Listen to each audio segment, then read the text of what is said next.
আমাদের দেশের ছেলেরা বিদেশে গিয়া কোরআনের হাফিজ হয়ে দেশে আসে। আল্লাহর ফজল ও করমে যেই ছেলে যখন বিদেশে গেছে বাংলাদেশের মাথা উঁচু করে দেশে ফিরিয়ে আসে। কিন্তু আমরা দেখছি আমাদের দেশের খেলার নামে যেই লোকগুলো বিদেশে যায়, দুই এক লাইনে এক রাউন্ড দুই রাউন্ড কোনো মতো যদি আগায়, দেশে তো মিছিল দিতে দিতে দেশের 12টা বাজে যায়, কিন্তু শেষ পর্যন্ত ঠিকই পরাজিত হইয়া দেশে আয়। আর এই খেলার নামে বিভিন্ন স্টেডিয়াম বানাইয়া বিভিন্ন মাঠের মধ্যে কোটি কোটি টাকা নষ্ট করা হচ্ছে। এই খেলার দ্বারা দেশের কি ফায়দা, মুসলমানের কি ফায়দা, আমার তো বুঝে আসে না।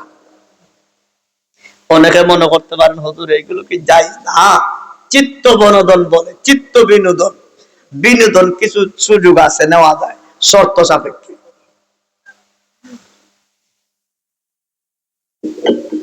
এক নাম্বার শর্ত হইল কাজের মানুষ। সকাল 10টা থেকে বিকাল 4টা পর্যন্ত একজন মানুষের ডিউটি আছে। 4টা থেকে বিকাল, সকাল 10টা থেকে 4টা মতো ডিউটি করছে। এখন বিকাল বেলা একটু টায়ার্ড হয়ে গেছে, একটু আনন্দ করলে, একটু ফুর্তি করলে, একটু দৌড়াদৌড়ি করলে তার মনের ভিতরে আনন্দ আসবে। তবে শর্ত হইল কেমন আনন্দ করবে সেটা শরীয়তের বিরোধী হইতে পারে না। তাহলে বোঝা গেল শরীয়তে কিন্তু বিনোদনের সুযোগ আছে না নাই? শরীয়ত মেনে না শরীয়ত অমান্য করে? শরীয়ত মেনে যদি করেন তাহলে কিছু সুযোগ আছে। প্রথম নম্বর পয়েন্টে যাই, বর্তমানে 10টা থেকে 4টা পর্যন্ত যিনি ডিউটি করছে তার জন্য সুযোগ আছে। বর্তমানে দেখবেন যারা খেলার মধ্যে আছে, যারা মেলার মধ্যে আছে, যারা নাটকের মধ্যে আছে, গায়ক গায়িকার মধ্যে আছে, একটারও আর বিকল্প কোনো কামও নাই। এগুলা কোন কাজে?